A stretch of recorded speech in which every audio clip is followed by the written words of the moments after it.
evening,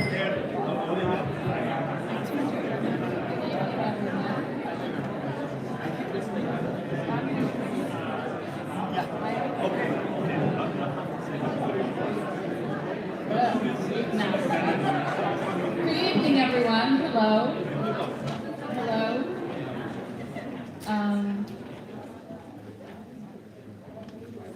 I'm Nancy Benson, and I want to welcome you here this evening. This is absolutely thrilling. I have goosebumps looking at all of us here together. It's really fabulous. I want to thank my team here at Inform that do such an absolutely amazing job putting these things together.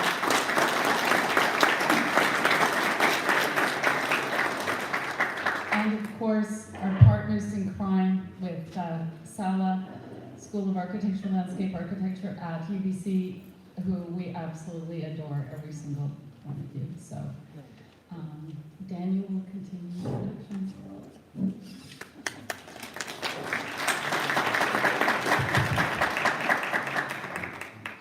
Greetings and welcome from Sala. My name is Daniel Röhr. I'm an associate professor at Sala. Before we start, we acknowledge that Sala is located, and we are speaking today from the unceded traditional territories of the Coastal Salish people of the Musqueam, Squamish, and Tsleil-Waututh nations. We further acknowledge those traditional territories of peoples wherever you are participating today. Before we start, I would like to thank Nancy and Nielsen Benson from Inform for hosting us, and Emma Fennell from Sala. So thank you to all three of you. The Cornelia Hahn Oberlander Lecture has been held for many years at Sala and was funded through an endowment to UBC Sala by Cornelia Hahn Oberlander and her husband, Peter Oberlander. Both icons of the global design community based in Vancouver. Cornelia is the landscape architect, and Peter is a town planner, professor, and founder of SCARP at UBC. Over the last 16 years, since my appointment at UBC, I've been discussing with Cornelia who we would like to invite to speak at her endowed lecture. But this year is different, due to the fact of Cornelia's passing on May 22nd last year, 1 month short of her 100th birthday. I would like, therefore, to take this opportunity to say a few words about Cornelia before the speaker of today's lecture is introduced. Cornelia Hahn Oberlander was one of the most influential landscape architects of the 20th and the 21st century.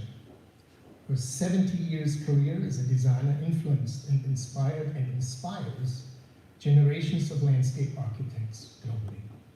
She was educated at Harvard by some of the 20th century most respected thinkers in the world of design, including Walter Gropius. After graduation, she trained with two landscape architects' most famous practitioners, James Rose and Dan Cuddy. As the 6th woman to study landscape architecture at Harvard, she paved the way for the numerous women leading the way in the field today. She served as a role model, providing confidence and support for women in a profession, which was until then predominantly male. Cornelia was a landscape architect who led by example and by the highest standard of design process. She always was 2 steps ahead of the day's design discourse, which is evident when one reviews the design topics she began to address as early as the middle of the 20th century, long before others did.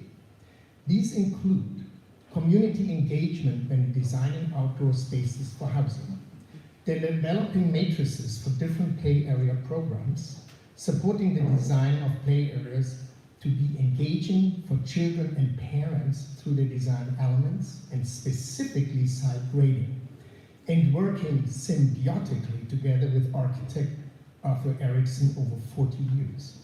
For example, on the design of the UBC Anthropology Museum in the 1970s, acknowledging the respectful integration of First Nations traditions.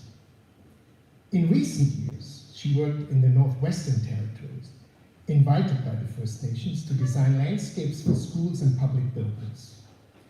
Here she incorporated First Nations and native planting palettes and landscape architecture interventions sensitive to the local climate, climate change, and the peoples living there. In conversations with her, she expressed her deep fondness and gratitude for the Northwestern Territories and the work she was allowed to engage in there. Cornelia's design talent at all scales of understanding local people, the environment and its context was unmatched anywhere else in the profession.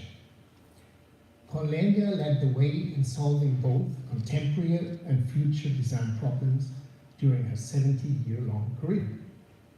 She received all the prestigious local, national, and international prizes and awards available to honor landscape architects, as well as many honorary doctorates and the highest civil honors from Canada and British Columbia.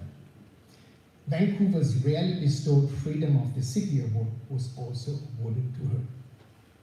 She collaborated with some of the most prominent architects in both this and the last century, and was responsible for numerous groundbreaking projects, including complex and forward-thinking technologies in green roof design, playground design, public open space design, including the Stramp at Robson Square, planting design and the use of native plants.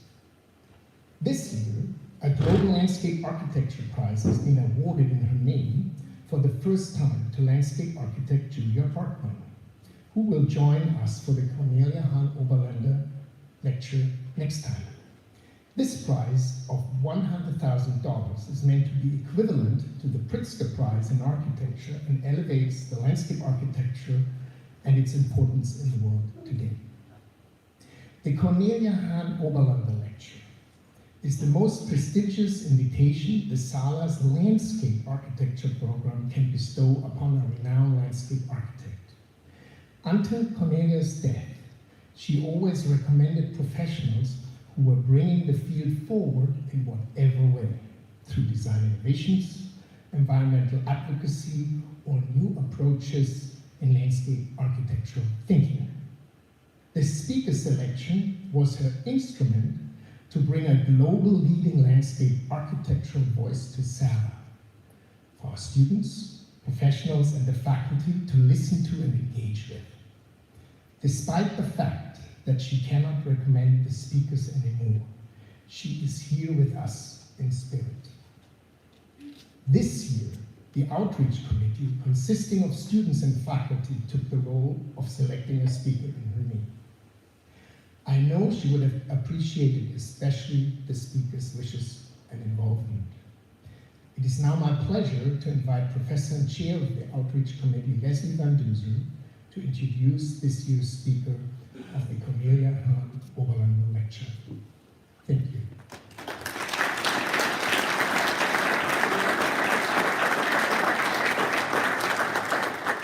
Thank you very much, Jan, for those beautiful words. Well, tonight we honor Cornelia's legacy with a lecture by landscape architect Rasmus Astrup. Rasmus came to Sala via Michael Heaney, and I want to thank Michael here tonight for that very fortuitous introduction. Thank you.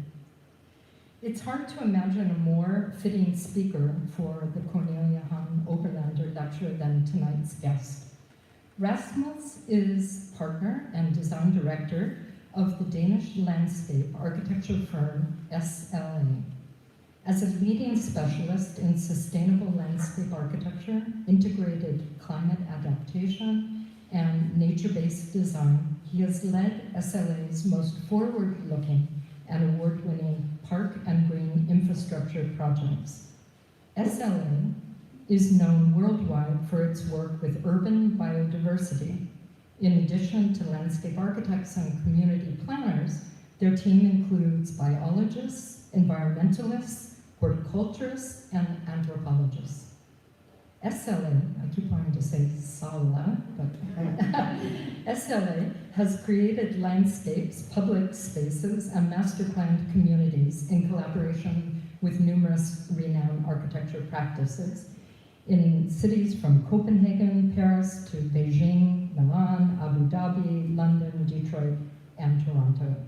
Among their many award-winning projects are the City Dune, the Novo Nordisk and Sund Nature Parks, and Copenhagen Rooftop Park.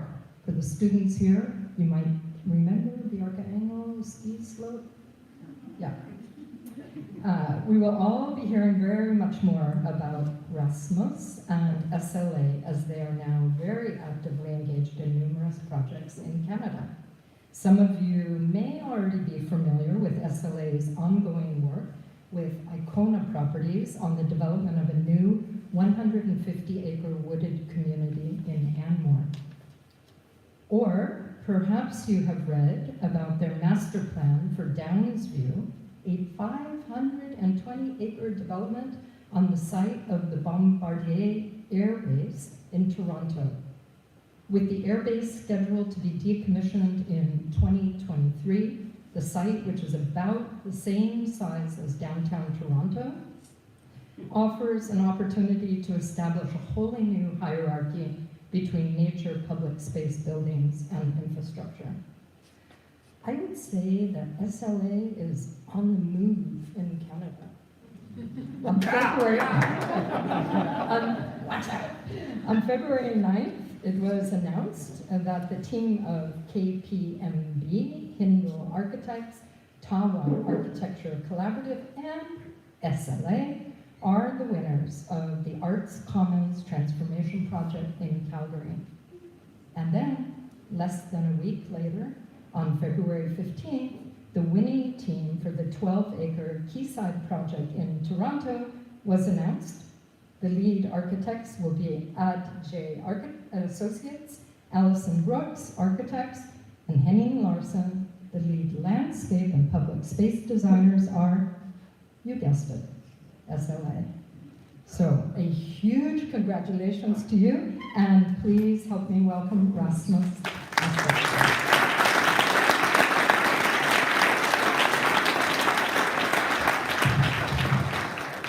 Yeah, what an intro, and I don't know if because you missed being out again or if it's because of me you are here, but nevertheless I'm happy to see all of you. And of course also a little sad to hear that the next time this speech will be made there is like 700,000 in an award, but nevertheless we are here because of a fantastic woman, and I am of course honored to be invited to do a lecture, and I think it's already been said why she was fantastic, but one of the things that she did that I also feel that SLA is doing is that we also work with this era's architects like she did, and we don't work for them, we work with them. And I think she did the same. And I think that is something we should all think about, because if you look at this picture, we have to consider to do cities in a new way. So buildings suddenly start to perform like a landscape. And I think this picture represents that, the values that we try to achieve in our work around the world. So I think it's an honor, and I think there's much to learn, both looking backwards and forward. But today it's about us, it's about SLA. We define ourselves as a nature-based design studio, and we design places for life, and it's all life. It's the life of birds, it's the life of trees, people, water, anything you can imagine. And that's a starting point for everything we do in our studio. That's a value we share with each other. And it's also a nerdy factor that we kind of develop. We believe in nature so much that we also understand that the power of that plant is actually happening underground. So that's the way you should start to understand nature. There's a lot of landscape architects out there who are asked to do something green outside of the buildings. And I always respond if they want something red tomorrow and yellow the day after, because that's really not what we do, that's just a color. It's about a system, it's about something that is alive. And it's complex, it's difficult, but it's also rich. This is my hand holding a plant that we used to clean some contaminated soil at a project we did. Plants can actually eat pollution, that's how clever they are. There are some small mycorrhizal mushrooms on the roots. The root system of a plant is amazing. So again, the power of nature is not everything you see. There's a lot of things you can't see that needs to be respected and embedded in design. This is my dog and my son. We were out walking in the forest outside of Denmark, and there had been a big storm a while ago, and that tree is still alive, and it started to grow that way instead. That's how nature does. It just keeps growing. So the thing that you can learn from that picture is that you cannot control it. You should not control it. You should actually just embrace it, because it's very, very powerful. There's life here. It's not just soil. And that is some of the inspirations we have in our studio, because we have to challenge our politicians, our colleagues, sometimes also the architects, about the imagination of nature, that it's something that grows up, age, dies.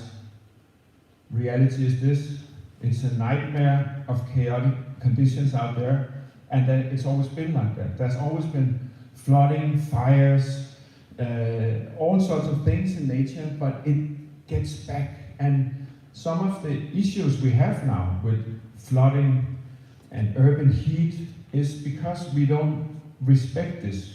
We try to control it, especially in the cities. And that's why it goes wrong there. It's also urban heat because of climate change and so on, but a fundamental thing is that we try to control it. So that's what we try to implement in all our projects. This is the Novo Nordisk headquarter in Denmark. This is the biggest pharmaceutical company, almost globally, produce diabetes medicine. And there's a dead tree, because biodiversity, as they claim they want it, and not just something green, needs dead trees, because otherwise you don't get the insect and the mosses and all the flora and fauna. It also needs big trees. So when they had that international headquarter, we added dead trees to support the biodiversity. So all the guys in suits and expensive briefcases, they walk in and out of that building, watching that tree. It's actually almost gone today. Underneath here, there's 400 cars parked. So that's another thing. This is a transformation. This is something that happened, and of course we did it way before Google and Apple, by the way. So this is the Green Nature Campus headquarter, because this is how companies start to brand themselves. So this is some of the early pictures, and you can see how we are trying to imitate nature in everything we do. It almost looked like a forest. For instance, when we select our plants, we don't plant in the same height. Have you ever been in a forest where everything grows in the same age? That's actually changing all the time. So we plant in maybe 5 different age groups when we start our plantings, because we imitate nature. So this is just an example of how we work. This is Agnes, my colleague, and this is a phase after we've been to a nursery for 5 days, hand selecting all the trees, and then we did a model of the accurate size of how big the crown was, and then we tested them in the size, how they would actually be when we planted them, how they would develop, because otherwise we can't control it.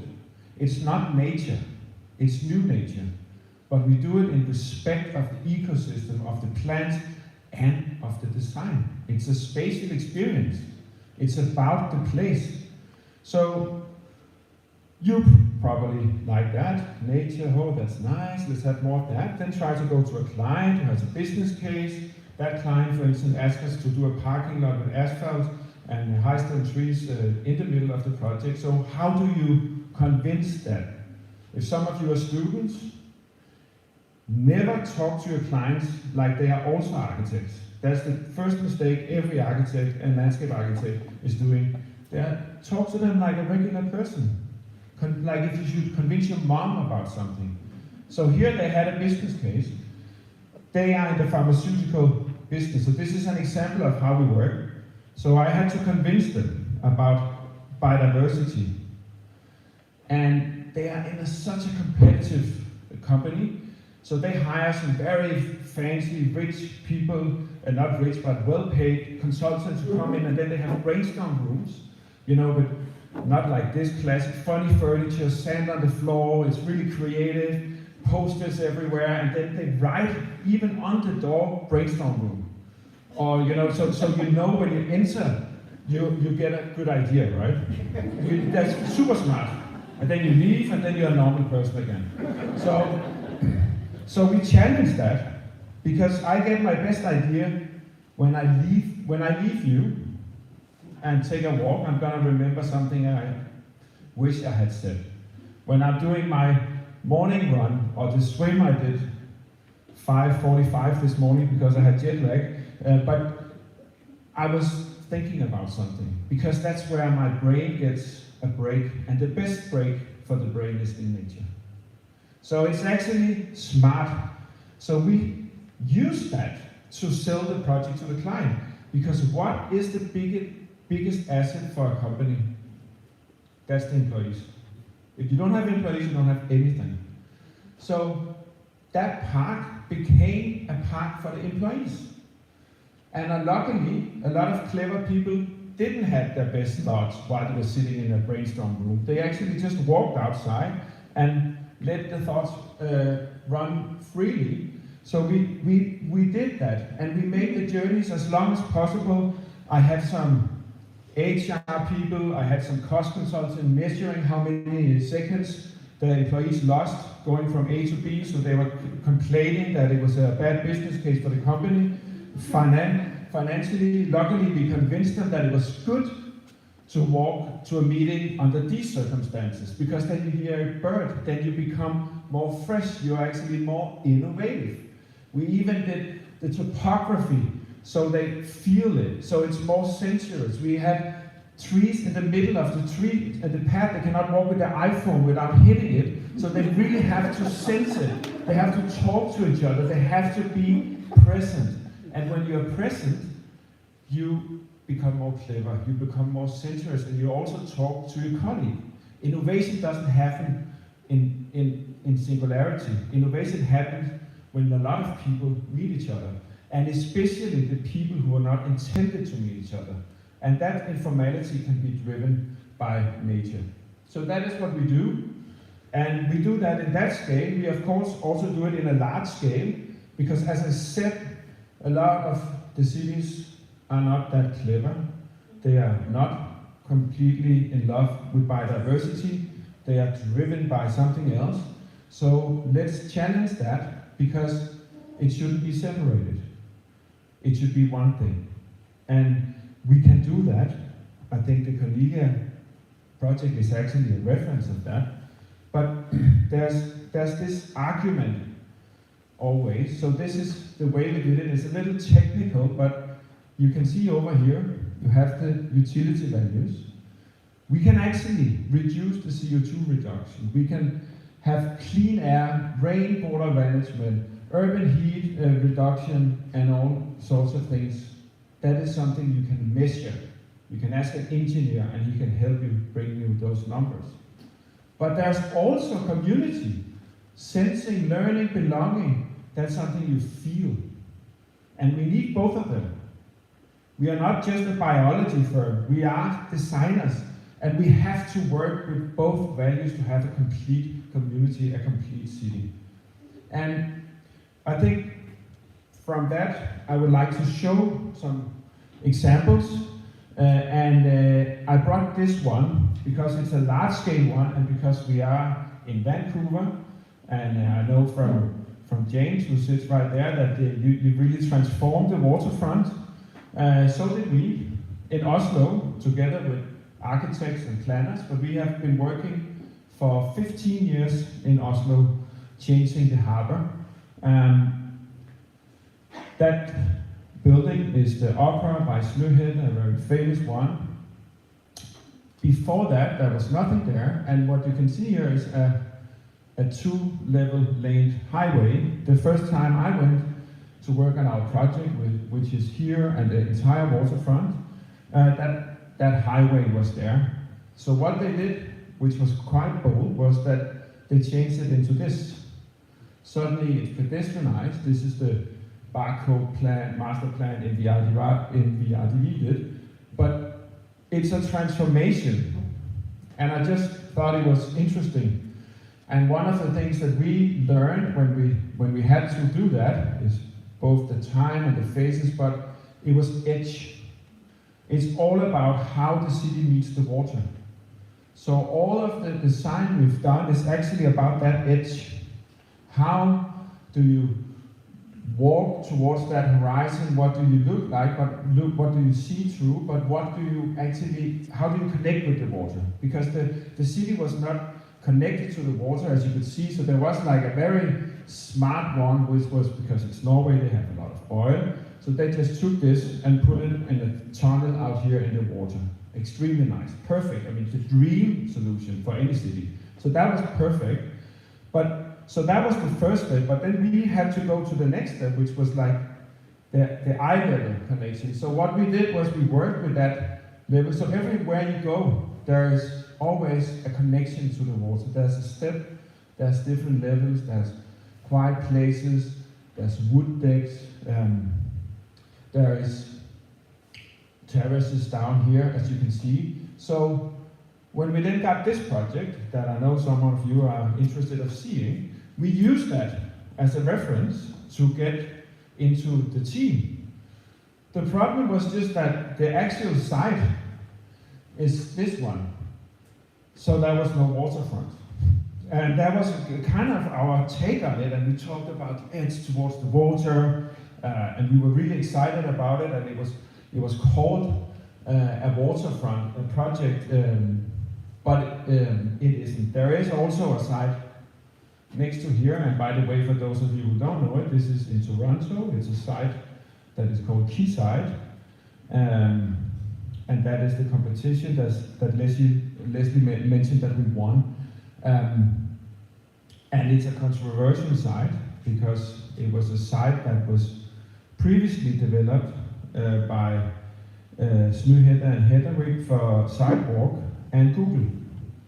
And they did a development in the sense of information matter. There was a lot of good items in it as well. It was built in timber. There was some sustainable energy approaches that was seriously cool. But the information part was maybe a little over the edge. And what's powerful is that then the citizens became so powerful, so they actually turned it down. I think that is a bold story. So that was the legacy. So we don't monitor anything in our competition proposal, I guarantee you that. But of course, what we had to do was this.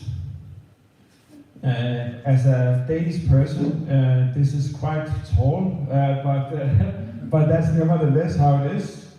These guys standing here is the new towers. It's called Density, and it was a competition with Sir David Ajay, Alison Brooks, and Henning Larsen, and KPMG were also there. And they are all very big architects, and I am just Rasmus Astrup from SLA. So I took advantage of that. So luckily, because it was so difficult for them to make a decision, I had a dream role, so I could kind of sneak in between, because it was tough for them to make a decision. And I do understand that, because it is difficult.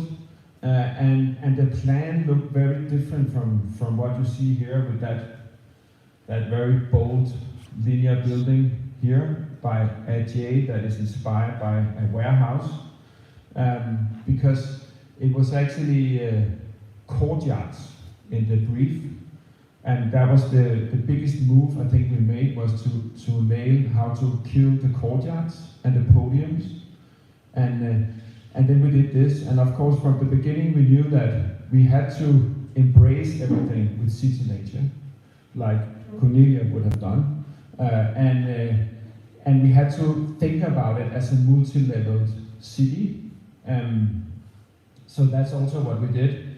But this sketch is from my iPad when Ajay came up with this after we had some discussions on how to kill that courtyard, because it is actually planned as courtyards, and so this building came up.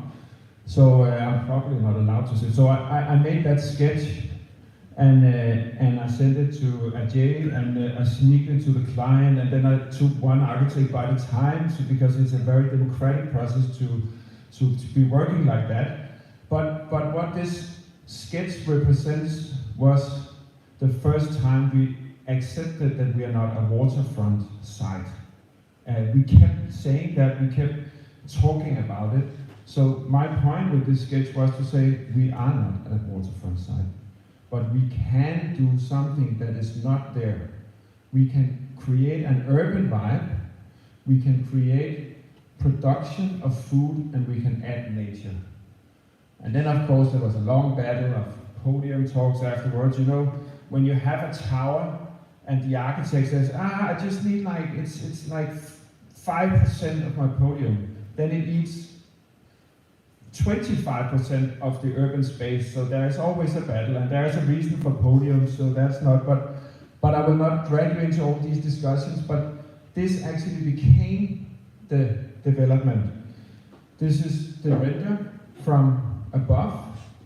You have the long linear building here, you have the what we call the community forest, and you have the urban strip up there, and suddenly that building meant something more than just being a linear block. It actually added a space, and it's a really big space. It's actually almost 5,000 square meters. So we of course added an urban farm on top of that.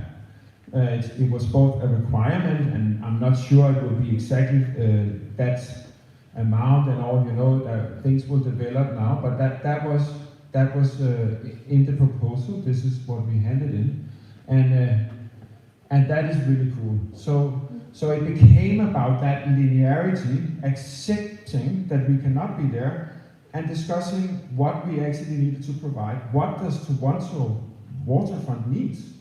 What is the generosity we could bring? What was lacking? There's lots of promenade. It's also stupid to talk about doing a promenade when you're not. So that was how we came up with it, and then. Another very inspiring thing from that competition was the architect that's missing in all the press releases. They're called two-row architects, and they're the First Nation architects.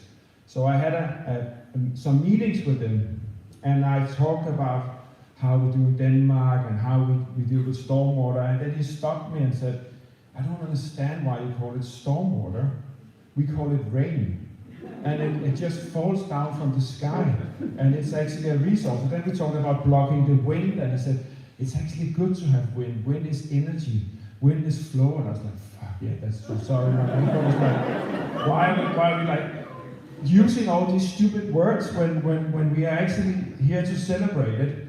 So this is the plan that we started with. This is flow. This is about the flow of the wind, and it is important to understand that Toronto is the name means tree standing in water, but it's actually ravines. So it's in the bottom near the lake on the Ontario, and then there's ravines going up to the very big green belt. So there is some sort of energy already, and one of them is coming here. This is where Michael van Valkenburg is doing a very amazing project reconnecting that ravine. So all those flows of energies influenced it, literally down to the design of everything in it. It was about dragging people into our linear community forest. It was about transparency between all the buildings, having it as open and generous as possible, connecting. This is also the flow. This is actually Vestax sidewalk design, and then we invited that in because it's about connecting things. So flow became a design parameter, and then we had developed the diagram you saw with the four identities. So it became the flow of people, of recreation, active interaction. You meet some new, then they invite you to do basketball or to invite you to do something else. How nature actually is chaotic. It is an ecosystem. Food production, how we grow things, harvest and compost them. And there's a lot of supermarkets in Toronto, so you don't need to grow your own foods. It's not really necessary. So, we calculated how much can we produce. We could almost feed the restaurants, but it was like insecure if how much it could be, because you have to think about what kind of seasons and all that. But it's not just that fact. Of course, you cannot compete with the conventional landscape, but it's the meaningfulness of having something that grows and understanding that is how the food actually enters up at your desk, at your table. This is what you need to show your kids. I mean, I think it's actually back to those two values. My mom, she still only eats vegetables from her own garden. She's an old hippie. When I go there, I maybe bring some bread and some wine, and the rest is harvest from her garden.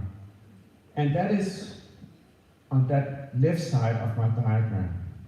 Because it's sustainable, you know, she doesn't irrigate it, it's stormwater or rain, as we should say. But there's also something on the other side that happens. It just tastes better. It really tastes so good. It's just sensuous when I eat that. So to grow your own food is not just about a production, it's about respect. And by the way, if you talk about First Nation values in growing food, there's amazingly lot to learn. So that was part of it. And then of course the weather, to celebrate that. So the entire master plan is actually divided in people, nature, food and weather. So that was how we organized the booklet and everything. And then we showcased it in the project. So you could see the water, you can see the wind, the temperature, the changes, the light, and the vegetation. So everything was about that expression and the fact that it's not static. It's a flow, it's dynamic, it's seasons, it changes over time. We have to be respectful of that. We cannot just do these June or July images in our renders. We have to consider how it looks in winter. How does it look when it rains? And that was also why all the renders had that. Every render needed to have a season. We insisted on that. So you can see here how everything is designed carefully according to that. And of course the most generous approach is that we managed to get this linear community forest, which is a flow and which by the way also is open, right? What is the feeling of going into a courtyard compared to going into a community forest? It's very different. When you walk into a courtyard, you are in a semi-private condition. People look down on you from their windows. It feels different. So there was definitely also for us something about the spatial experience. And then I can't show you anymore because it's confidential. I probably already showed you too much, but you are allowed to ask questions. So,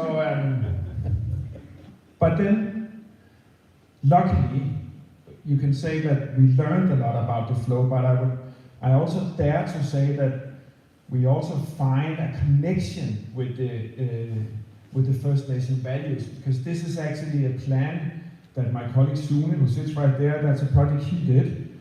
You can raise your hand, Sune, from Denmark here. But so that is a nature museum, and this is the plan. So you can see this is something we did before. So the whole idea of flow, of celebrating nature, of being part of nature, is already there.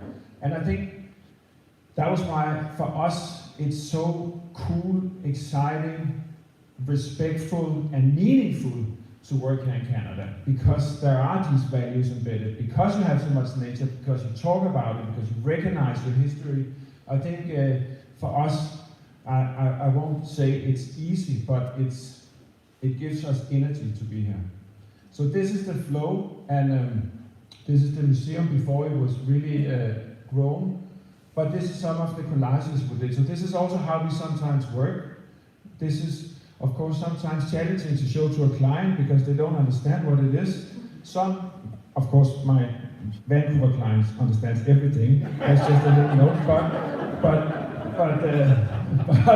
But this one was, of course, something that we had to explain. But this is from the side. So you can see here that the flow actually turned into a physical condition. And most importantly, what this project is about, it's about learning of nature. It's about being in contact with nature. So kids go there and learn about nature, and they learn it the best way like this. You actually don't need a museum. You could just go out in nature to do this, but that is so valuable. That's the new generation. That's the ones who can challenge all the mayors and the stakeholders in the cities to do them differently, because somebody needs to. And they learn about nature there. They share nature. They behave differently and more informally because they are in nature. And they study it. They think it's fun to study it. And that is really important. And from those amazing, nice kids to the biggest crisis, it's not even the war that is so sad happening right now. It's not the COVID pandemic, it is the loss of biodiversity, because we can never get it back when we lose species. This is so important. The war is horrible. I'm not trying to compare, by the way, but I'm just saying that the loss of biodiversity is important. And I know that the loss doesn't happen in cities. It happens because of other things than only cities, but the awareness needs to be made in the cities. That's where all of you live. It's like the majority of the population on the earth, they live in cities. So if we lose that contact and understanding of nature, who's going to take care of it? Then we lost the battle. So we need that awareness to change things. So we need to argue, like I did from Novo Nordisk when I sold this as a business case. Here we sold it as a business case for the hospital. Here we said, because there's research that shows that people who look at nature when they're in the hospital actually recovers insanely much faster. It's also logic. I mean, if you get a hotel room, do you like to stare into another wall, or do you want to have a view? Well, you want to do. Why? But why does it matter? Because it makes you more happy. There's something inside you that happens. And of course that also influences people in the hospital. So it influenced this nurse who crosses a parking lot. So instead of crossing a conventional parking lot, parked with cars, there's these green spaces. And that tiny pocket, there's a lower temperature, there's the sound of a bird, and she just calms down, like the employees at Novo Nordisk. And I guarantee you, she's a better nurse when she goes in to do surgery. It's better for her. That's a business case. It's also better for the temperature, because a parking lot consists of asphalt, and that is ash and fault. It heats up the air, it pollutes the water that lands on it. There's nothing smart about asphalt. Yeah, maintenance and cost, but that's it. So of course, there's things we need to learn in cities. If we just did all the roads wide, that would be impossible to maintain. We could save so much energy and light. We would have much less heating in the cities because there's a high reflection. So to understand materials is quite essential when you work. To understand environment, to understand biology, but also to understand the pleasure and how we can support students like we did here. This is the students, of course, every student in Denmark has a bicycle. So what you don't see here, there's no parking lots in this faculty. And this woman, she goes down here, and then there's a gate, state of the art, going, and then there's like the coolest basement ever, fully high-tech for bicycles. That's how we do it. and that is just nice. But it's also a project that shows, it's called Panum, it's a big faculty in Denmark, how we always do the bigger picture. Always think beyond the site boundary, just like we did in Quayside. Don't think about the courtyards, think about waterfront Toronto, think about connecting to the ravine, think of the big picture. Here we had a site boundary, but it was a disconnected city. So the project became about connectivity instead of just a design. We even did this crazy bridge that we never got planning permission to, so this is officially the planning permission a piece of art, but that's how we deal with that stuff. So we are also quite creative in the sense of planning permissions. But you can see here how suddenly the city is connected. Suddenly it's a journey, it's a pleasure to be there, and we like to do that. And we like, of course, to design stuff so it's not just a bridge, it is actually a piece of art. If you go there, there's an amazing light, there's seatings and everything. So every time we design an object, we think about the bigger picture, like here in Sweden, where we were asked to do a connection, and then the engineer was like, yeah, you can do it either this wide or this small. And then we said, okay, fine, this is how wide it can be, this is how small it can be. Let's just go in and out between those two distances. And we managed to convince him to do that and turn the bridge into furniture. We even had a musician make, so there's music on it, by the way. But it's just, sometimes people ask you to do, a bridge is per definition something that gives access across an obstacle. But what is a bridge? A bridge is also the coolest point on the water. This is where you always stop on the middle of the bridge. Why do you do that? That's because that's where you have the long view. That's where the sun is always. I mean, that's the best place to be. So of course we had to do benches there. So suddenly people started to hang out. Suddenly the bridge became a destination. And imagine if we thought about cities like that there is connections and destinations, but there should primarily be destinations. And then this material world, this is something Sune and I, we share the love of materials. This is me with I sometimes miss that mustache actually, but I had to follow the budget of that bridge. So I went to an industrial supplier and found this material, because actually with Sune again, you're becoming part of my lecture now, Sune, but it's we were very much into made for this is simple, right? What is the materials? That's one thing, but what happens to them afterwards? Are you just using them now and then, okay, fine, thank you. Of course you should think more cleverly. You don't own the materials, you actually borrow them. It goes back to the First Nations of thinking of flow. It goes back to the understanding of respect.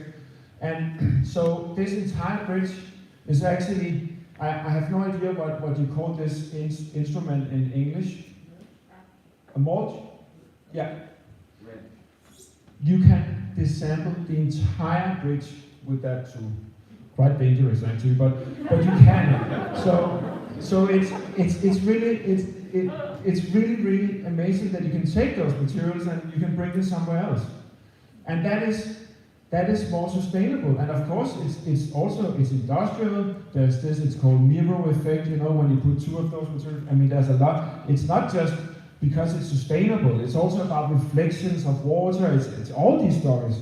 They're still there. It's a furniture, but it's also sustainability is the minimum. It's still a design, but you can actually create amazing stuff still being sustainable. Another project, also with this guy now, I'm stuck. I don't mention his name any longer, but that was something we did on Bornholm, an island in Denmark, where there's a lot of artists, you know, the ones that never sell their pieces. So they are really into glass. And then there's a lot of people who retired, so there's also insanely a lot of wine. So those two combinations made the fact that there's a lot of wine glass and art glass on that island. And it's an island, and they need to sail their garbage to a facility. So we had a lot of meetings with the waste to energy facility, and we got all the glass for free if we could change it into something. So we said that was amazing, what an opportunity. Then we met with some of the locals. It was actually very sustainable. Sune and I drove around in an electric car, the first one in Denmark. We could drive around 5 minutes, then it went out of the battery. It took us like 5 days to cross the island, but anyway, long story short, we were front runners in sustainability. But this was the glass that came out, and we managed to open a facility. Because what happens is that, and this is also what's happening right now in the Almor project, I'm not gonna talk about it, but the community, if you can get, because we are just here, we are designers, but if it doesn't work, if there's not ambassador and ownership in the community, it doesn't work. And that was what happened here. So apparently there was a guy who had an old factory that he didn't knew what to use for. So he started to clean that glass with his son and tested it, and then we changed it. So this is not asphalt.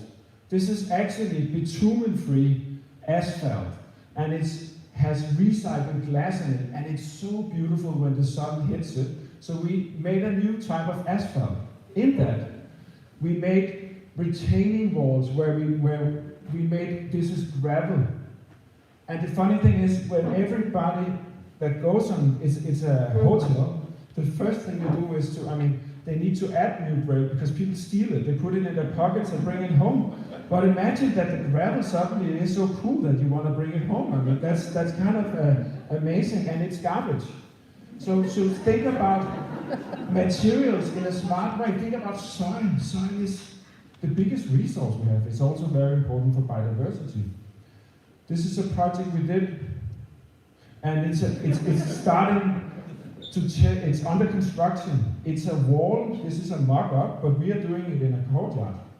So we are building with soil. There's no additives. This is just soil walls, and they can. Of course, the engineers was so afraid of it, so they started to build another wall of concrete underneath because they couldn't believe that you could do a wall of soil, but you can. But that means that when you do this stuff, you need to be patient, and you need interdisciplinary design. You need nerds. You need sometimes a biologist, sociologist, anthropologist, engineers, artists, because otherwise you cannot make these paradigm shifts. So we are not landscape architects, as you heard Leslie said. We are many things, artists, biologists, and sometimes the project starts with a biologist. The Almor project that we work on here is very much involved with our biodiversity team, as we call them. So sometimes you need those competences to solve the projects. It's not enough just to sit and pretend you're the architect who knows everything. We don't know that much, you know. We need knowledge. And we also recognize in our studio that we don't know everything either, but we can design with those values. So we need expertise from people in Vancouver, in Almor, Toronto, in Paris, but we bring the thinking, the way to collaborate interdisciplinary, and we use that. So when we work in, this is what we call a ghetto in Denmark. Yeah, I know. So when we do that, we use the sociologist, anthropologist to go there and discuss things with the people that live there, because this is their life that will be changed. If you don't start with that conversation, it's ridiculous. So that is where we used them. And then, of course, because we had that knowledge, we came to Detroit, and then we learned what a ghetto is. It's not like we believe they are in Denmark. So that was really heartbreaking and different, but it was the same values, and it's the same process, and it's the same methodology. And luckily, those guys that lived there had values, because what they had that isn't in downtown Detroit is nature. Nature took over. They just didn't know how to deal with it and maintain it, but there's actually a better microclimate. There's much more clean air. They don't deal with flooding in the same manner. So there is a lot of values in the suburbs. And we discussed it with them, we learned from that. And then what we do in our studio is then, instead of just taking that knowledge, okay, that was nice, we have to share it. So every time we gain new knowledge, we share it, we write it down, we have a matrix in the studio, and then you are forced to write it and share it with the other ones. So you can always seek that knowledge when you need it. We write books, we try to share it. You can go to our website, you can find a book about why we love trees. It's all the facts, so if you have challenge with your clients, just go download that book. There is all the arguments you need, why trees are important. There is articles. As you heard, it was Michael who kindly started my journey here, but that was actually because of an article, because we were stating something in the Globe. So your opinion matters. If you want to change things, people need to hear you. You need to bring your voice out there, and people need to be able to find you. And then, of course, it's not just us. It's not just us bringing knowledge. I have to say that because we travel, we get so much knowledge. We learn so much. We take back knowledge from all the things we can learn from New York. Paris was one of the first cities that really had a mega powerful biodiversity plan. And they are really, you don't need to apply for planning for green walls, for urban farms, there's a lot of things where they really are in front. London is getting there. We were lucky to do the Danish strategy of city nature. But of course we also travel abroad, as I said. So when we started working in Toronto, we read their biodiversity plan, and it's really powerful. What they did is they actually put a price on the ravines. That's smart. Suddenly, that's the first biodiversity plan I have seen of all the countries, cities we work in that put a price on biodiversity. They put a price on the ravines. And that's interesting. There are something in New York where they try to price the individual trees, but that is the level we need to, even though it's hard to put a price. And then, of course, we learned how to the First Nation values, to plan for 7 nations. I mean, if we all did that, we wouldn't be in so much trouble, right? So that is definitely also something we learn from and bring back, and it supports us. And we spent on this project in Toronto that was mentioned, the Downsview Airport. We spent, and you can see up here, this is, I don't know, up there is that's downtown. We spent 1.5, almost 2 years discussing without designing. I've never been in a longer process of community engagement. I know a lot of names in all of the people that live here in Lancaster and around. I mean, it's really been a long journey, but it's been a good journey, and it's been a good journey with the city, because this is Toronto. It's done. It's built, except up here, right? So what does that mean? And we all know there's been other projects up there, and amazing. I mean, when I started, I read the Harvard book from Rem and Bruce Mao, who did that. I mean, that was like a Bible, the plan they did with all the circles. So it was some sort of legacy to do that competition. But luckily we won it. But it was definitely a big one, and the time span alone is going to be finished in 2050. So one of the first things, by the way, that we started with for instance, we have Transolar on the team. So that's fine. In 2050, Toronto is like Barcelona, so you can plan for that. That's how I can see that the climate change will happen. So we went to the city and like, oh man, what? But some of those things came up. And it's not just, you know, it's crazy and fun, but I think it was 60 people who died of urban heat in Vancouver. I mean, Vancouver, all your ecosystem turned around because of the urban heat is a thing, so it's very weird to suddenly be facing them, and because of the time span, the politicians are more willing to listen in this one, because it has an impact. And This is from the framework plan. You can see just the title itself is crazy. We have several new train stations, we have new roads, it's really restitching because when they had that airport, all the roads went around it, right? Because the planes had to land. So it's reconnecting a very big part of Toronto, and it's also re-understanding the site, which is very important. And this is the plan. It maybe doesn't look so appealing, but what you see is an unbroken system. So all the white areas is the districts, and there will be a lot of connections in there, but this system is the first priority. This is the system that should be the new hierarchy, because that's why it went wrong in the cities. They started with a hierarchy of cars, they started with a hierarchy of utilities, of buildings, of infrastructure. They didn't start with nature, they didn't start with flow. First of all, there's no grid in nature, so why the hell are all your cities also on the grid? That's so weird for me, by the way, but that's another story.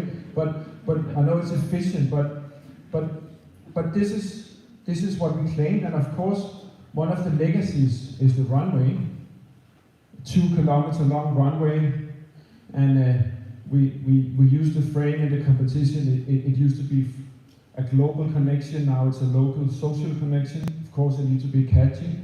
It's also the ridge, it's the highest point, it's designed according to wind, and the city really wanted to maintain it. And it's so annoying, because planes needs air, so it's a wind tunnel. So they want to transform a wind tunnel into an urban space, but we of course also love the runway. So that is why there is all these parks here. We need to break down that wind barrier. We need to deal with the wind. Of course, wind is an asset. We need to introduce this hierarchy because this is the unbroken system. This is what we're trying to convince them in the policy to make. And it's a system of active mobility, it's a system of stormwater or rain, it's a system of biodiversity. And the idea is that your daughter can actually, there are some roads that we need to cross, but the idea is that you can just live in a green network.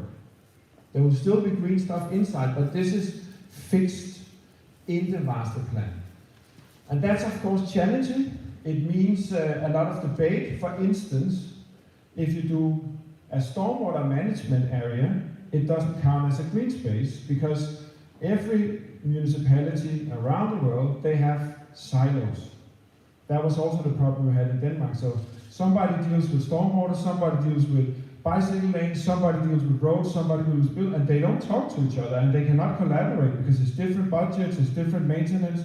So the first step is that we need to get them in the same room and say that they need to share the space, because it's important that we have this unbroken system, because biodiversity needs that. The animals didn't ask to be cut off by roads. It's pretty annoying, even for a butterfly or bee, or of course, you can imagine more like a fox crossing a road, but actually, like the cars insist of being completely connected. We cannot take away, hey, this is annoying, let's take away this connectivity for the cars. That doesn't work, but for the trees and for the animals, it's okay. So we said, let's say it's not okay. Let's try to do it that way and say that this is the new hierarchy. Let's try to respect all the components. There is a road. So of course there's biosways or rain corridors along the streets, but it's from the big scale to the big park, to the runway, to the small district level, and to this, that as we call the greenways. This is a high-speed bicycle lane. But it's the connectivity between all these things that has to be there. And it cannot be broken. If it's broken, it fails. Just like the roads. And that is difficult, because that is not following the plan. There is a municipality demand that says you need a park, and then you have a district, and then you tick the boxes. Okay, you have so many houses, you have your road, you have your park, and then you go to the next district. You tick your boxes, everything is there. But that's stupid, right? The water don't know where that district is. The birds don't know it. And nobody knows where. I mean, you don't know it when you walk around in the city either. I don't know where the property lines are when I walk around the waterfront, and I don't give a shit about it. Sorry, but so it's one place. It's one flow. So we try to convince them about that. And this is the runway. This is the future. This is a 2-kilometer long corridor for people. And this is how it looks in the summer, and it's for bicycles, it's for school kids. And of course, there's barriers in the side. The plane will leave, but there is actually a train track that leads from our side and all the way down to downtown Toronto. So one of the first things we had to say was, if we need connectivity, we need to connect under that rail corridor, under that rail track. And you can see we had meetings with First Nations, with the local bird experts and so on, and we convinced them that we need to do this as we call the urban ravine. So this is in the framework plan. It's a super expensive investment for the client, and it's so respectful that it's in there. It's amazing, and I really hope that we will succeed with this, because it's a big investment to do an underpass under an existing train track. We even do it here. This is a car. So try to imagine how much concrete there is in this building. This is the depot, and this is the train track. So we were like, that's an obstacle. It's too much. So we are splitting it into two, and luckily that depot is so thick so we can do buildings on top of it and do whatever we want. So that is another underpass, and that shows the powerful willingness. But then this picture is important. This is something I haven't presented to the city, so I hope that you agree with my argument now, because I don't know how to explain what this unbroken system is. So this is an old train track in Toronto, near our site. We have similar ones in Denmark. And it's unbroken. It's stormwater management, it's micromobility, active mobility, it's biodiversity. It just works, and it's flow. Why is that? That's because it was planned for a train. Because the train can also not stop. So back then it was logic. Of course, the trains, yeah, it has to. It's stupid. You cannot even imagine to leave out something for the train. But that is the way you should think about the green infrastructure. It's as important as the train tracks. So that is my argument, that they need to start thinking like they are planning train tracks. Now it's just for people and animals and birds, water, and so on. So that is my argument. I hope it works. So moving on, I am nearly there. I only have 160 slides, so be patient.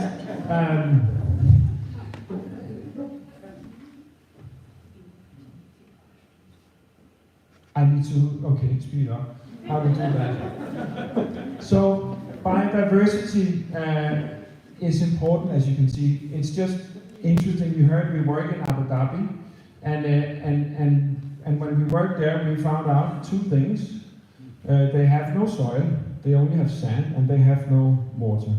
I actually did a stormwater management presentation for the client, as dumb as I was, and I was laughed out of the meeting. I don't know how I managed to stay in that market, but I apparently did. But I came with that assumption, as he did, because you all remember Captain Haddock, his friend, he jumps in and then it's not there, right? But if you study the UAE, United Arab Emirates, there is this tree. This is the national tree. It's called a gaff tree, and it voluntarily loves to grow in the desert. And its root system goes 30 meters away from the stem, and it supports the animals, the ecosystems. It's how people survived in the desert. So we discovered that it was there, that Abu Dhabi and Middle East is not just about actually what they did, and I've been quoting in a newspaper for it, is they're copying Las Vegas. They actually, what is Las Vegas? That's a non-identity built in a desert. And I think that's what happened. People looked at that and copied it, but they should copy this. Every nation's culture is deeply embedded with the nature. I mean, this is the nature is actually, you cannot separate that from the culture. So we built on that, and then we convinced them to do a biodiversity park, and this is the park as it's an activity park. It looked like that. There was nothing there, only sand, but there was one thing, and that was this element of topography. So what we are now going to speed up, because I remember what you said, Leslie. So this was the topography we used, and we could use that to cool down the temperature, not to escalate too much, to actually have people walking, because we were asked to do a sports park. So we said, no, let's do a sports park in the forest. They didn't know what a forest was, because they don't have forest like we have. But we ended convincing them, and this is the spatial experience. This is the park as it looks today. This is a community park. This is a park that everybody uses. It's free to go there, and it's organized so there is men and women and kids going around and just enjoying the thing that it offers. There's a school next by, so the school kids can go there, and then there's this one. We made a forest track. So outside of the park, you can actually run around just being in nature. You can play basketball. We were forced to do palm trees because they were still part of the culture. We tried not to. A palm tree drinks 150 liters of water. The gaff tree drinks around 20. And now it's not allowed to plant palm trees in the municipality of Abu Dhabi after this park. Mega cool. I know what to say about it, but I think it's really amazing, and it's bold. It's also the first park without a lawn. There's no lawns. There's open sand. That's really difficult to get through in the city. And then you can see here that there is this forest track, and it looks like this, right? Because that is actually how the nature looks like. There is no soil. There are no lawns in Abu Dhabi. There's just sand and gaff trees. And it's so popular. And as a side info, it also won the award as the best landscape architect project in the world. So that's just information here, but it's really, and you can see the level that we did. This is me in flip-flops going to the desert because we couldn't find the trees. So we had to go to desert nurseries and understand how to move a tree. Some of them were 40 years old, much bigger than this one, and replant them on the side inside of the city. Remember, it's sand, right? In Denmark, we just excavate them and plant them. It's really easy because we have a winter season. But there you can't do that. So it's a process of 7 weeks. And how do you learn to replant a tree in Abu Dhabi? You talk to the community.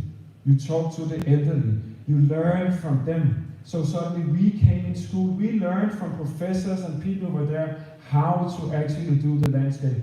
And it was amazing. And now we know to do it.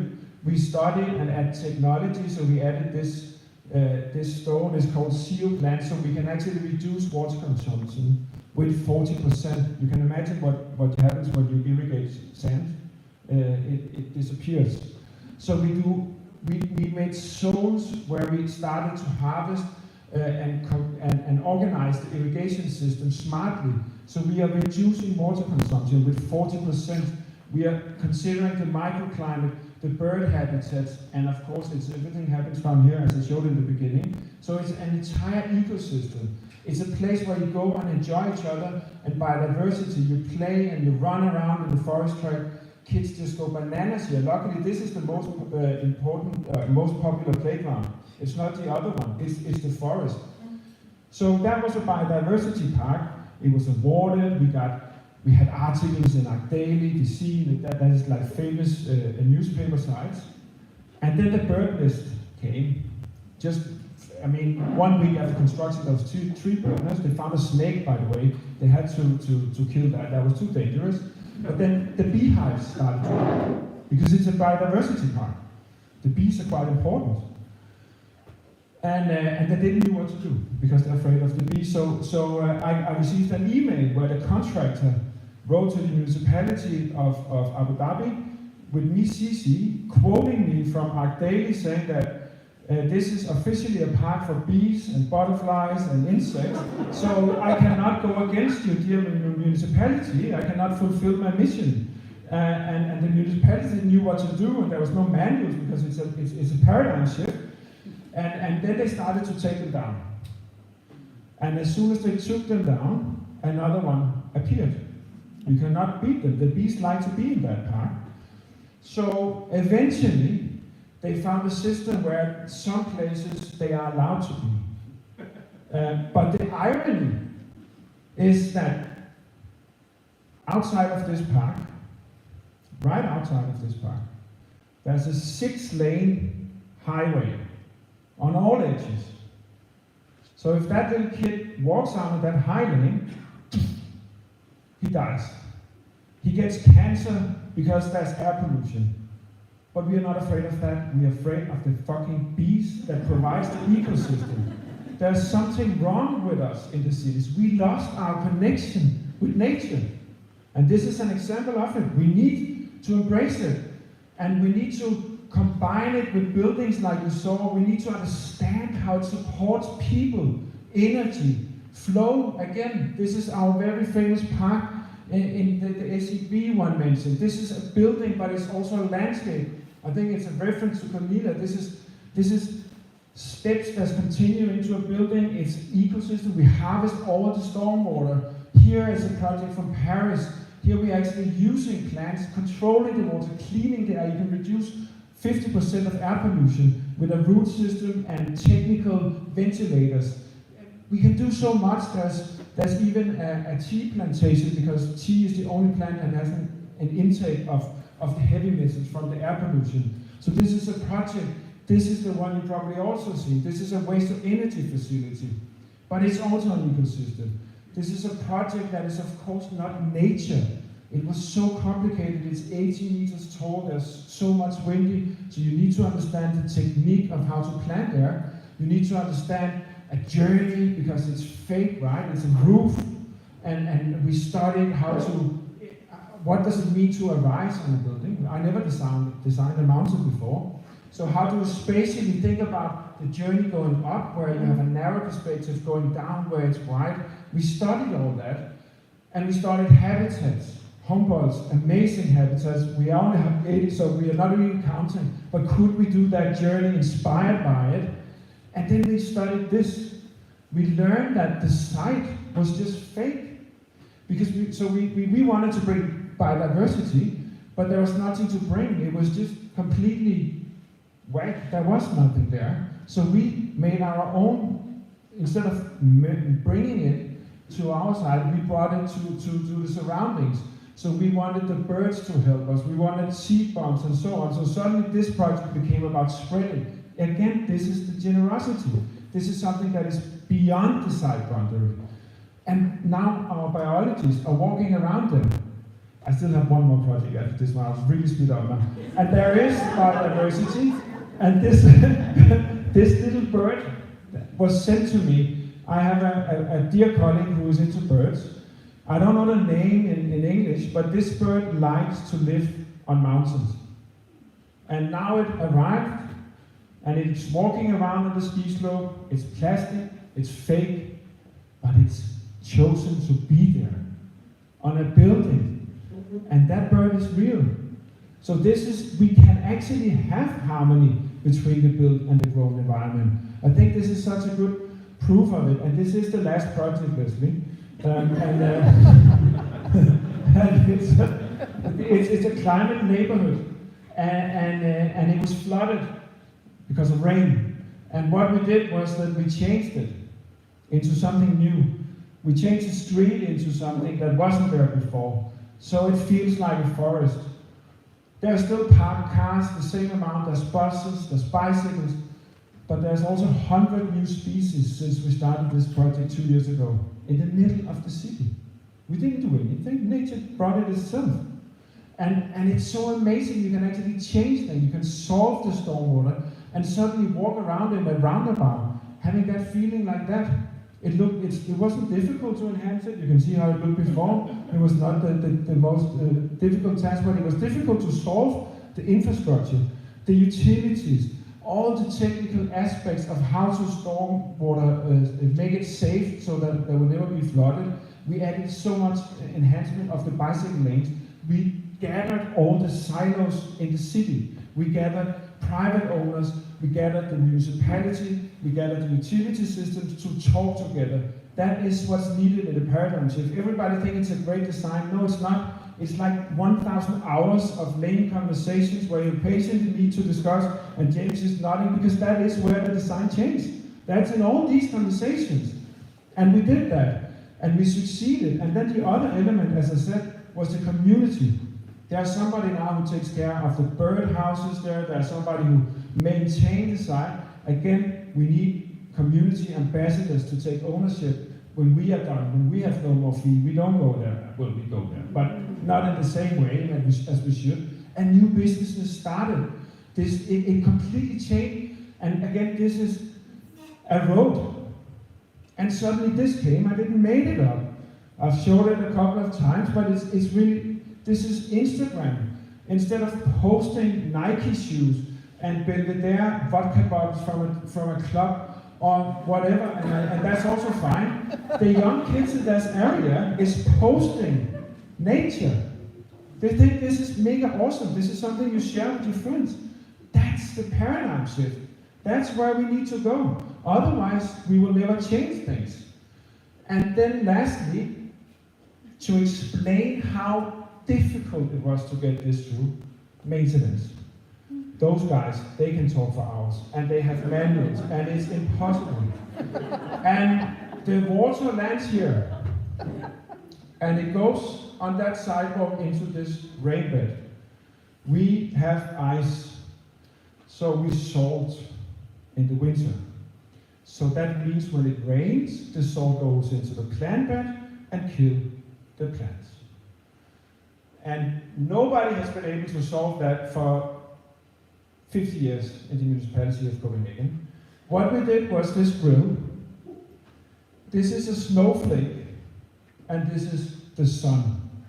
So the maintenance guy, when it's winter, he has a key, and then he turns that key over to the snowflake. That means that this grill opens, so in the winter we don't pollute the plants. Then in the summer, he opens up again, and then we feed the plants. Now, I have showed that grill to people from Japan, US, Europe. That is like globally the most amazing invention ever. I don't know how it took so long to do that grill, but sometimes it does, and this is one of the examples. This is pine seed cones that we actually shoveled. We found out that the pH value was not good enough for the biodiversity. So we ordered a truckload of pine cones. Of course, that's also not written in the manual, but today they take care of it. It's really a success, and I am done now. I'm just going to show you this movie, and then I hope there's just a little second for questions. I just don't know how to play it.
but we'll take about 15 minutes of questions.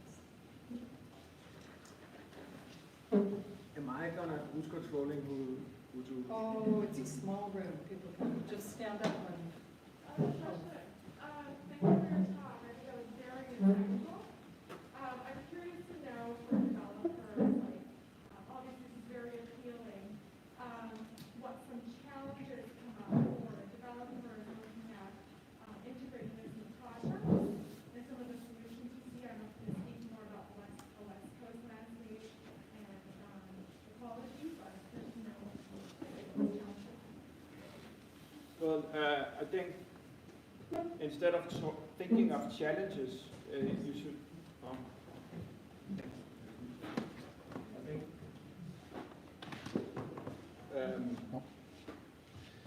To answer it shortly, I think it's to think differently and not consider challenges, but start with values. I think every conversation should be about values. Figure out what you share, not what you disagree with, but start with what you share. And that's the short answer. Of course, there is challenges, and one of them is to convince again. So take the communication serious. This achievement here is about meetings, talking to people, talking to the maintenance guy. I know I make fun of that, Bill, but it's because we made a lot of conversations. You need to respectfully understand his position and not start with your own.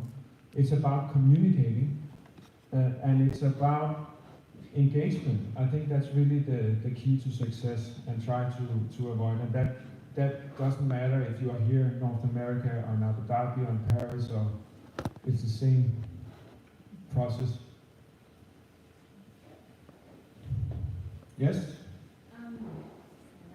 There's this fantastic movie, documentary called The Biggest Little Farm.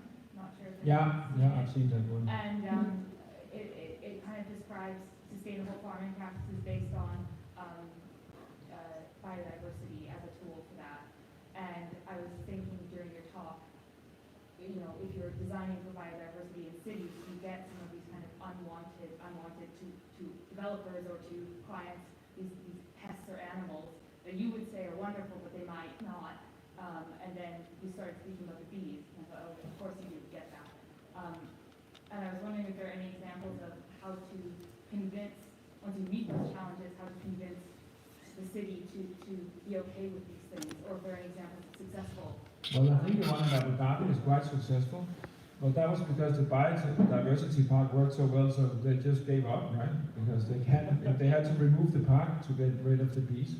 But other than that, yeah, we get that. When you do storm water management or rain harvesting, the first question is mosquitoes. It takes a second, and then everybody asks you that question. But I just try to answer back, actually there's not that many mosquitoes in a complete ecosystem. It's more where the water stands still too long. But again, you have to look at the bigger picture, right? What about air pollution? I don't want my kids. I don't fear mosquitoes. I fear air pollution. I fear the loss of biodiversity. I fear that there will be flooding. There will be urban heat. So you have to put it on a large scale and discuss it there. It's values.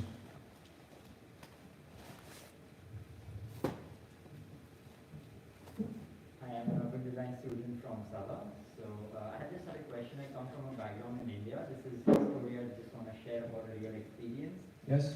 It was a small project that we were dealing with, me and one of my friends here in India.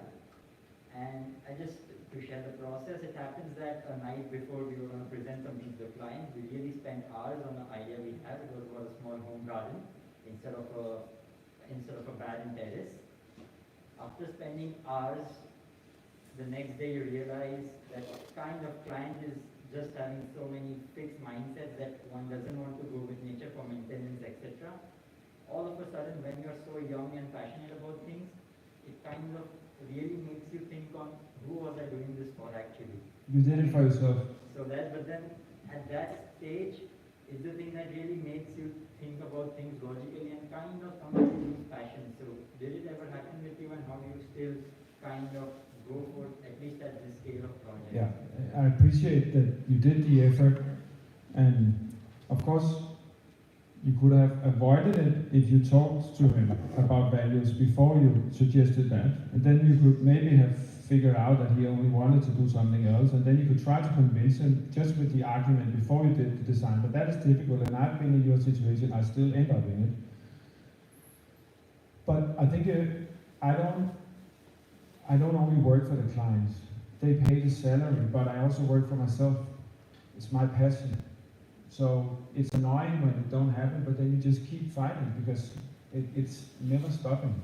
There's endless of projects, of challenges out there. So just keep fighting. And I think one of the best examples of how to deal with it, there's a video for Quayside. And I'm not the architect, I'm number 5 in the video, I think. And then there's 5 architects talking about city nature instead of buildings.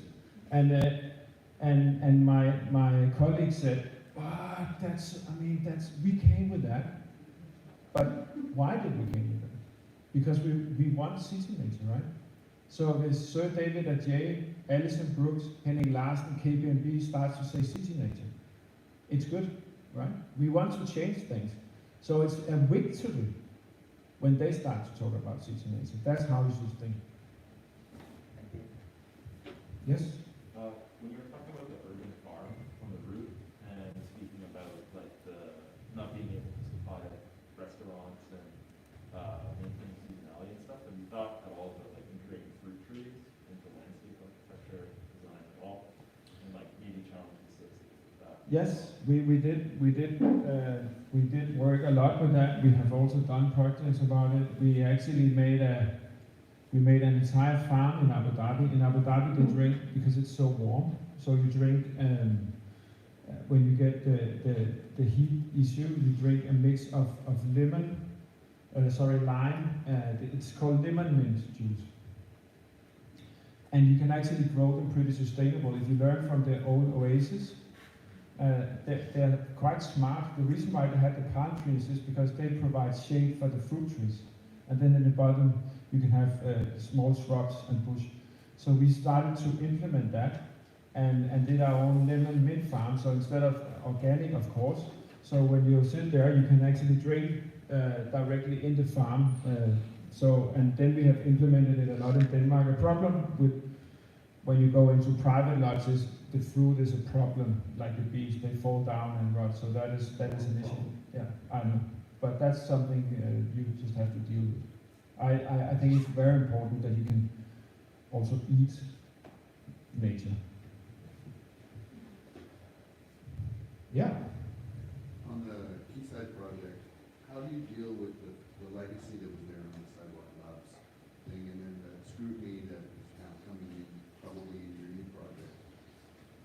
So one of the legacies was definitely to make it transparent, and talk about what is the generosity here, what are we providing, and what are we getting out of it ourselves, and not to monitor anything, not to try to claim something is there that isn't there. I think that is basically just how we did it. I mean, we were very orientated about the situation and what happened before and how to deal with it. So I don't know if that answers your question, but that was really the shared approach for everyone. Yeah? You talk a lot about like the flow of nature and all that stuff, and I think I learned how that influences your spatial concepts. Like I think about like the highway that you did in Toronto, about like the long stretch and like how the whole ecosystem. Do you mind elaborating on how like the flow, that idea of flow influences your spatial concepts? You mean because it's so long and linear? Yeah, and how it influences like a lot of your projects are kind of like a mixture of like flow between nature and humans and all that stuff, but how does that influence kind of like spatial concepts of your design? It influences because we started it influences it physically, because we start with a conversation sometimes with the biology, sometimes about the microclimate. It could be the topography, it can be an animal corridor, it can be a great public place. So I would say the flow is, and the public place is the flow of people. So it influences design because we have to study and understand that before we can give anything shape. Before you can, the shape is the easiest part. You just need a piece of paper and a pencil, then you can do a shape. But does it fit with the surroundings? Does it support the flow? What does it give back, that shape? That's the tricky part.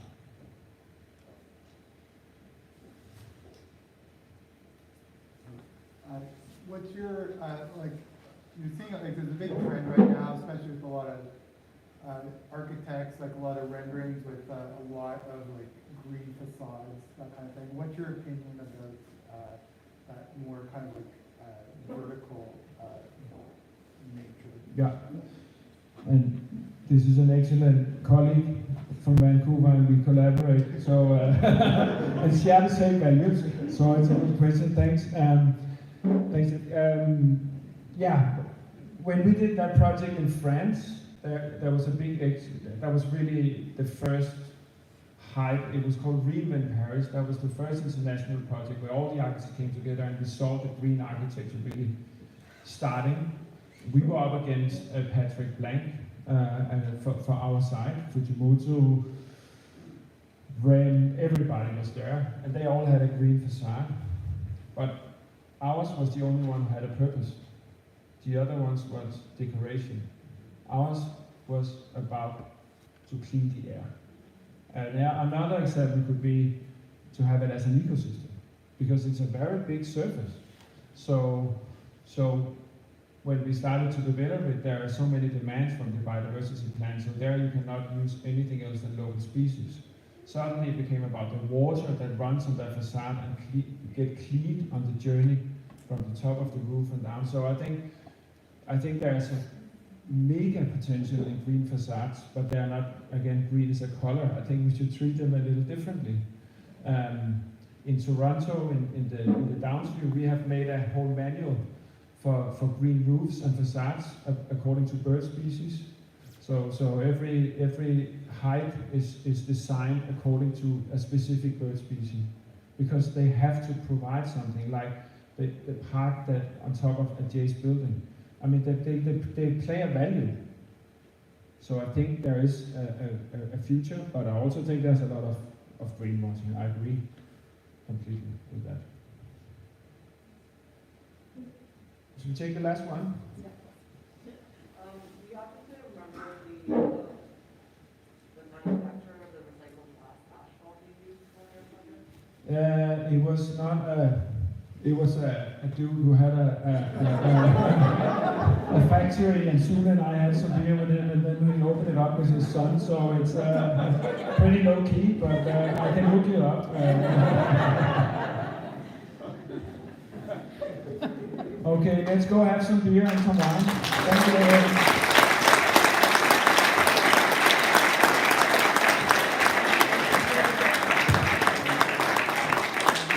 Thank you all very much for coming tonight. It's wonderful to see you all here. Thank you.